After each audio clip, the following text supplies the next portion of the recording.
The beginning of the month, and you all know what that means. It is time to discuss some of my favorite things that I've read and consumed that have great game dev, game design, and level design knowledge.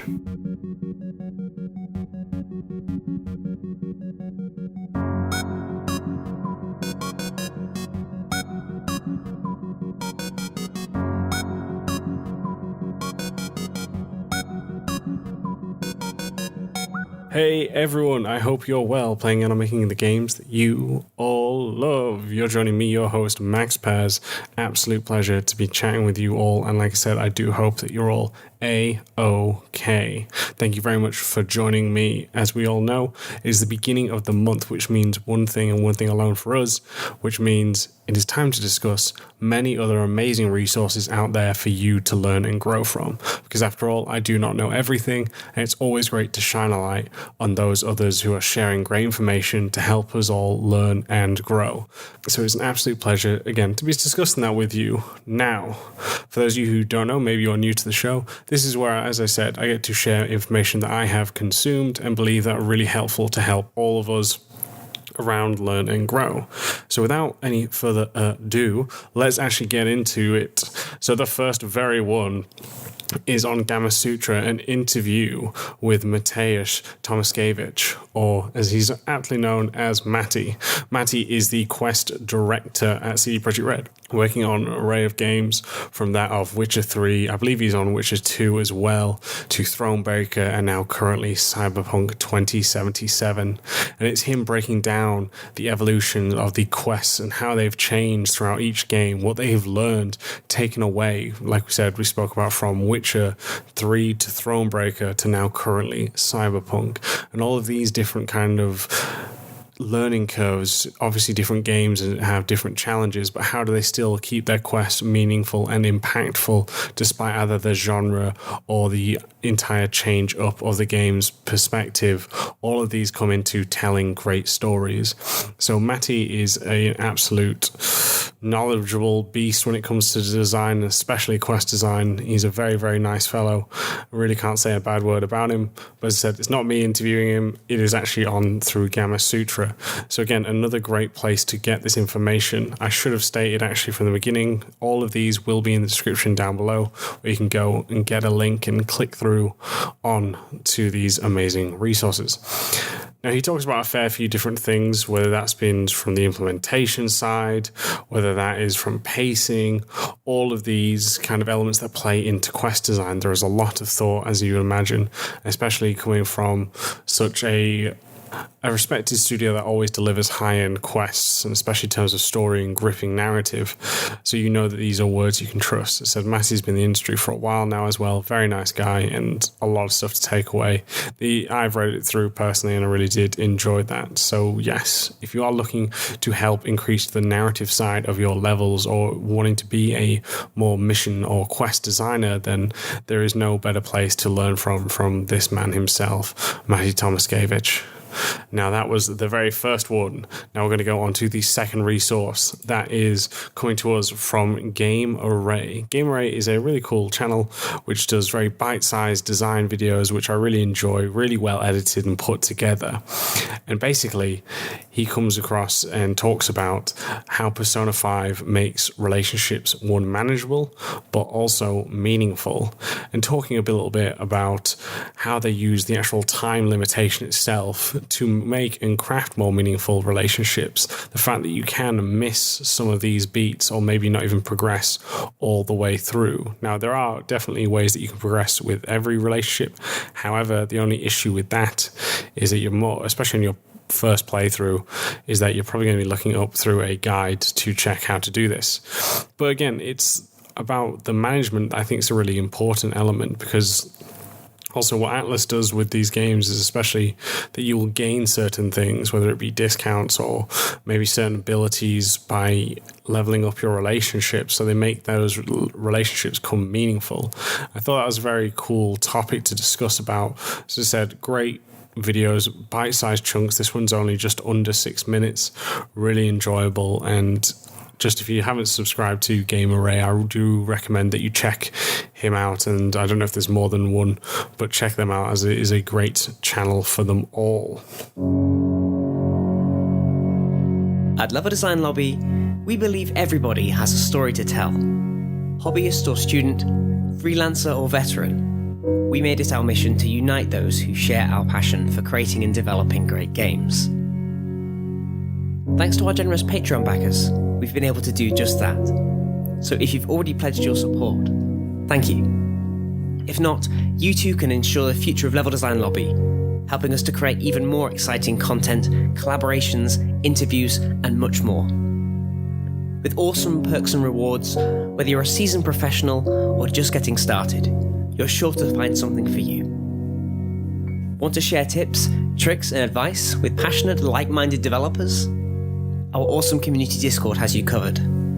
Fancy practicing your level design, creating strong portfolio content, and having fun? Then try our level design weekends.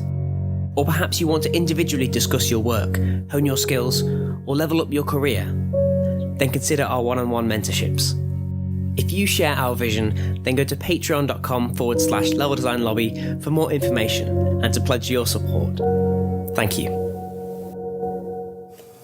Now we're going on to number 3. We've spoken about Ulyss's blogs a couple of times, but this one is a new one releasing just only when I've released this podcast. It's probably been just under a week ago, and that's talking about Outpost Designs within open worlds. Now, many of you may have taken part, especially if you're in my community on Patreon, in the open world kind of tasks that I've been setting you more, because there's a lot more to think about in terms of approach of design. And he breaks down, because for those of you who don't know, Ulyss is an extremely experienced level designer, currently working at Machine Games. Just a very knowledgeable dude. I really do respect him. And he does some amazing work in terms of constantly thinking about how levels sit within a city. He's got a great mind for that, obviously coming from a strong Ubisoft background as well. So he understands how that all fits together. So it's something that I think you should all consider, especially with open world games obviously being more and more prevalent within that of our gaming ecosystem, that you should definitely take this into mind. There's some brilliant stuff to learn from. I always think it's important to learn this. As I said, open world design is such an important element now, and you may not realize it because a lot of us will want to work on the main missions. Sometimes, that's why people prefer linear games, because your mission's going to be seen. But in terms of creating a open world space, trust me, the amount of design that goes into that is incredibly underappreciated. And I don't mean that necessarily in a bad way for the player. What I mean is your work may not even be seen, or may not even be recognized, because obviously you don't have the narrative so much, depending if it's a side mission.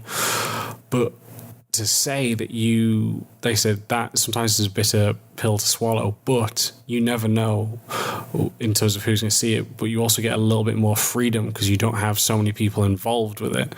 So again, really do strive to take up those opportunities, because that's what also makes the worlds feel so living. So again, check that out. I really did enjoy this one. I'm a huge fan of his work as always. So yes, do go check him out. And now for the final one. Let's go on to the design doc, game design rebrands. So this one is a very cool one to see, because it's talking about games, especially franchises, evolving throughout the ages. And then when that be, something like, say, Legend of Zelda to your Final Fantasies, why they have changed and adapted, and how they have adapted in a way to make sure that it is clear that it's still part of this franchise, but still new enough to welcome in that of new fans as well. So again, a phenomenal video, something for us to think about, especially when you're building a franchise. I mean, I've only worked on the first installments in terms of games. That's not true. I worked on Wood, which is called Truck License 2 on mobile. But I think it's always fascinating to see how some of these franchises have stood the test of time, and how do they grow. Because when you play a game from, even just going back to the PS2 era, let alone going further back to the Famicom or something, or even if you just look at the Shenmue franchise, especially number 3, one of its biggest criticisms is it never evolved. what made it impressive back in the early 90s when in the original release isn't as impressive in today's standards. So that's always something to think about and keep in mind. But yes, a great little one to end it on. So I do hope that you have enjoyed this video. This one actually is way shorter than I realized, but again, I just wanted to get an episode out to all of you lovely and amazing people. So forgive me if it is just a tad short. But again, thank you so much for all of your time and dedicating your free time to come listen to me. I really do appreciate everyone, and I hope it's brought a little bit of knowledge to your day. But before we wrap it up, we're going to sum up what we spoke about. So the first one, this is about quest design and how it's evolved from Witcher 3 to Cyberpunk with the quest director, Matty. The second one is Persona 5, building meaningful relationships. Third one is open world and Outpost Designs. And then the fourth one is game design rebrands with mechanics. Click down below, check them out, and gain some amazing, great game dev knowledge. Now, if you do want to reach out to me, you can do so on Twitter. It is @MaxPairs, where I release bite-sized level design tips. If you want to email in any questions to the show, you can do so, which is leveldesignlobby@gmail.com. And if you want to support the show, make sure that we're constantly getting more and exciting guests or better equipment, anything to help make this better, then please head over to patreon.com/leveldesignlobby. And thank all of you who've already supported us thus far. I really do appreciate each and every one of you. Join our amazing community. All right, everyone, take it easy, and I'll catch you all next time.